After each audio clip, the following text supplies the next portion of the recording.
I am ready. Serbisyong totoo ng GMA News. Good morning mga kapuso. Patuloy pa rin nagdadala ng pagulan ng habagat na pinaiigting naman ng isang low pressure area na namata ng Pag-asa 410 km sa may kanluran ng Subic, Zambales kaninang alas 4 ng madaling araw. At sa taya ng ahensya, malaki po ang tsansa nitong maging isang ganap na bagyo sa susunod na 24 oras. At kung sakali ay tatawagin itong Bagyong Paulo. Itinuturing na nga itong isang tropical depression o bagyo naman ng Japan Meteorological Agency.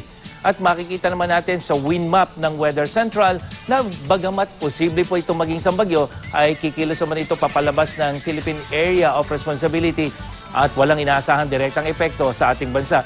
Gayunman, patuloy pa rin itong palalakasin ang hanging habagat sa mga susunod na araw.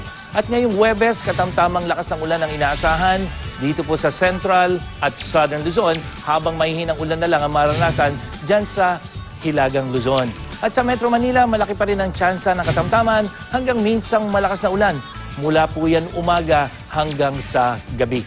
Katamtamang ulan naman ang inaasahan sa kanlurang bahagi ng Visayas at mahihinang ulan naman ang mamamayani dito po sa malaking bahagi ng Mindanao, lalong-lalo na dito sa may Socsagen. At yan ang latest mula sa GMA Weather. Ako po si Nathaniel Cruz para sa I Am Ready, serbisyong totoo ng GMA News.